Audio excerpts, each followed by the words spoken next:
اگر میں کسی اللہ تعالیٰ کی حرمت کو توڑ رہا ہوں، اس کے دنیاوی نتائج تو دنیا میں آ جائیں گے، لیکن اگر اس کے اخروی نتائج اللہ کی حرمت ورڈکٹ کے آنے کے بعد توڑ رہا ہوں اس میں،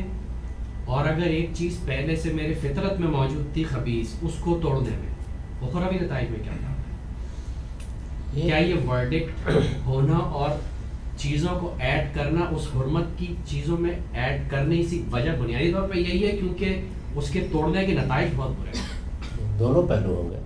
دیکھیے، آپ کسی نیکی اور خیر کی طرف بڑھتے ہیں، وہ آپ کی فطرت میں ودیت ہے. نیکی اور خیر کے دائیات تو آپ کی فطرت میں موجود ہیں، آپ بڑھتے ہیں لیکن اللہ کے لیے نہیں بڑھتے، تو دنیاوی نتائج تو نکل آئیں گے. اللہ تعالیٰ کیا معاملہ کرتا ہے وہ قیامت میں وہی فیصلہ کرے گا، تاہم ضمانت نہیں ہے.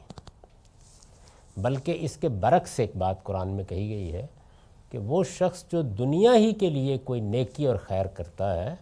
میں اس کو دنیا میں اس کا پورا صلہ دے دیتا ہوں، لیکن مجھ سے آخرت میں پھر کوئی سوال نہ کرے.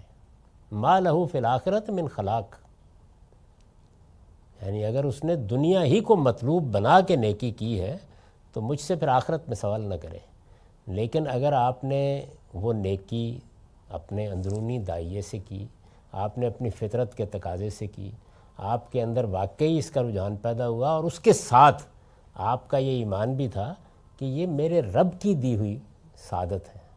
میں نے یہ سعادت اس کی توفیق سے حاصل کی ہے، میں اس کا صلہ اس سے ہی چاہتا ہوں یا اس سے بھی چاہتا ہوں. دنیا میں جو آپ کی دعائیں ہیں اگر وہ یہ ہیں کہ ربنا آتنا فی الدنیا حسنہ و فی الآخرۃ حسنہ، تو اللہ تعالیٰ کہتے ہیں کہ میں دنیا میں بھی اجر دیتا ہوں، آخرت میں بھی اجر دوں گا. اسی کو الٹ لیجئے کہ جن چیزوں سے روکا گیا ہے، ظاہر ہے اس کے کچھ دنیوی نتائج بھی ہیں، وہ بعض اوقات مادی نتائج بھی ہوتے ہیں، وہ بھی نکل آتے ہیں. مثلا جو اخلاقی معاملات ہیں ان میں اگر ہم منکر کا ارتکاب کرتے ہیں تو دنیا میں بھی فساد پھیلتا ہے. ہم کسی کو قتل کریں گے، غیبت کریں گے، فساد پھیلائیں گے، ملاوٹ کریں گے دنیا میں بھی، لیکن اس کا اخروی معاملہ جو ہے وہ ظاہر بات ہے کہ اللہ کا حکم آ جانے کے بعد اور سنگین ہو جاتا ہے.